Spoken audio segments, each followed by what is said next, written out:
Hi, it's Sean, the Fluency Awesomizer.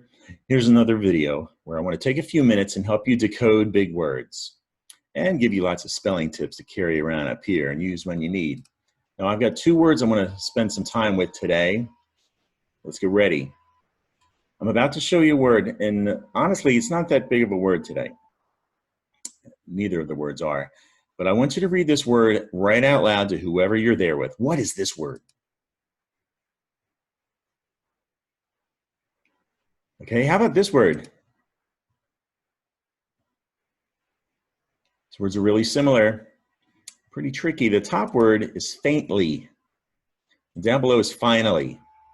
I want to take a few minutes and illustrate the difference between these two. It's possible when a young reader like yourself comes across the word faintly, you might accidentally say finally, and there's a reason why I want to explore that. But first, I want you to think about the fable, The Tortoise and the Hare.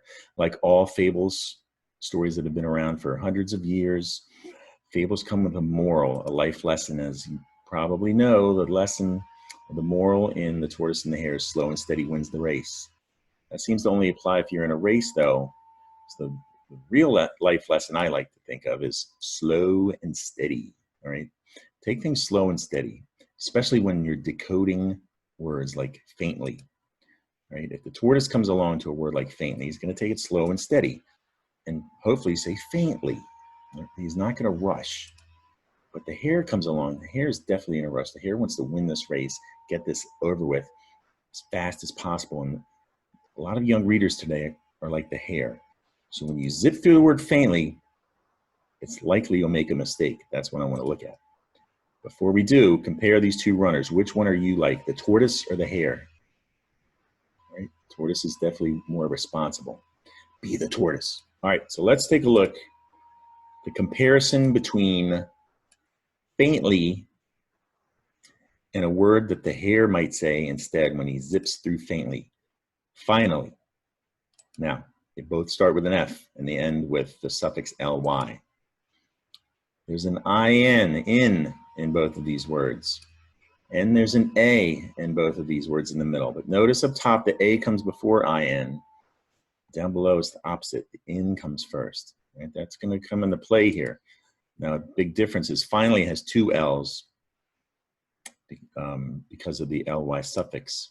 And faintly, there's a T. Right, keep an eye on that T. We're going to now look at the confusion between the two. How can you confuse faintly with finally? Watch this. Faintly has the FI that finally does. There's an N and an A, but not an extra L like the NAL down in finally. And it has the LY. But the difference is, again, we talked about the T. Faintly's got that T. But watch this. The hare is going to step up to the starting line and is going to zip through the word faintly. Watch the mistake that can happen when you read a word like this impatiently. When you mark it, set, go. The T can disappear and the A switches places with the IN. And suddenly, faintly looks like finally, or could be pronounced finally anyway. And if you said finally when I first showed you faintly, that's an illustration of what your brain must have done when it processed the letters in faintly, right? It's easy to do. And I'll tell you what's really easy to do. It happens all the time. The letter T can be dropped out of a word, right? Which is what happened with faintly. So let's look at now at the syllables. Faintly, the red faint, that's a stressed syllable. Faintly. Down below, finally. And fi and finally is an open syllable. It's got that long I sound. We talk about open syllables at school, I hope. Now, let's look at the root words of both of these. We'll start with faintly. Faintly comes from an old French word, fondre, fondre, fondre. It's fun to say fondre. And fondre, also in French, there's the word fond, fond. It's similar. It's the same word as fondre. And fond and fondre in French mean to hesitate or to show weakness. Okay. Also, fond, Fondre in French means to pretend. So focus on that word pretend. Think of fond as meaning acting, like actors, and actors pretend, right? That's what's fun about acting, is you get to pretend to be another character, right? That's where that's the French word fond. So it means pretend. Now, from fond, we have an English word, you see it here, feign. Feign. Now, I took the G away because you don't hear, it's a silent G, feign. And feign in English means to pretend to be affected by. Let's say a friend comes over and wants you to come out to play, and you're not really in the mood. You might pretend to be sick. Yeah, I'm not feeling so good. What do you mean you're not feeling good? You look fine to me. Yeah, I'm not. You start doing some fake sniffles and cough, cough. Yeah, I'm feeling pretty bad. I'm not going to come out. It sounds like you're acting to me. Anyway, that's the word feign.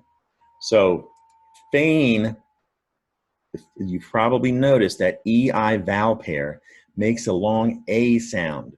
Feign. There are a couple of reasons why an EI might make a long A sound. One of them is this French root, fondre.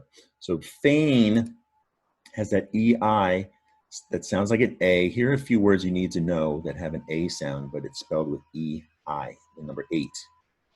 There has an A sound, but it's an R-controlled sound. There. Way and neighbor. All right, so from feign, let's go back to that French word fond. That's where we get the English word faint, that long A sound, that EI over time turned into an AI, faint.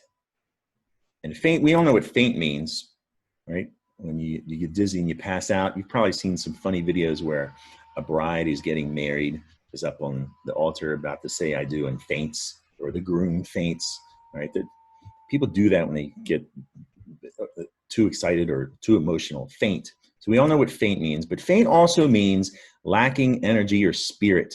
It's an adjective in this case. So think of the describing word faint, lacking energy or spirit. You could, at night, right? Nighttime comes and suddenly the energy goes down and things get quieter and there's a lack of energy or spirit at night, right? That's one way to think about faint. So from the word faint, we add, that's an adjective, we add ly to get the adverb faintly. Like I can faintly hear the sound of an owl in a tree at night. Faintly, because it means weakly or without much energy. So if you do anything faintly, it's like low energy. And that's the story of faintly. All right. Now the root word of finally is an old Latin word, finis. Finis. And finis means an end. In fact, finis means an end. Look what, if I put an H on the end of finis, that's the word we have in English, finish, which is the end of a race. All right, speaking of tortoise and the hare was first to finish, cross the finish line. That's the end. So finis means the end. There's another Latin word, finalis or finalis. And finalis in Latin means the end of something. It could be a race, could be anything, like movies, for example, finalis. And that is where we get the word final in English from Latin. And we all know what final means, right? The last one.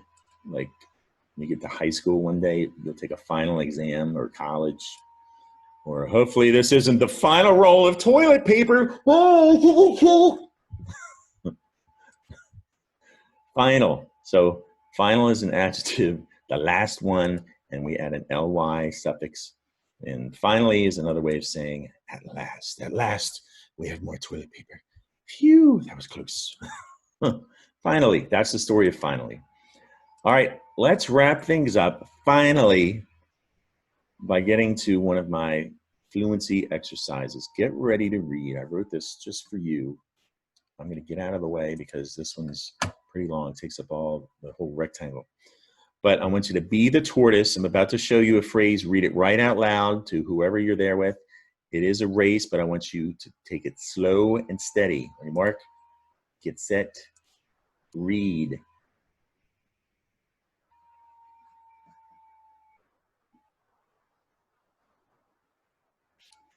All right, that's going to do it for today's video. Subscribe to my YouTube channel where I post videos like this every weekday for readers in 2nd through 6th grade and even beyond, or even before 2nd grade if they're ready for a challenge. But I post them to help you awesomize your fluency and decode big words, give you lots of spelling tips and lots more information like you picked up in this video. Mom or dad can follow me at Facebook at the Fluency Awesomizer. In my photos, there are over 200 more fluency exercises just like this one to keep you good and busy and to awesomize your fluency. So finally, we're done here. I hope you enjoyed the video. Come back and see me soon here at the Fluency Awesomizer. Bye.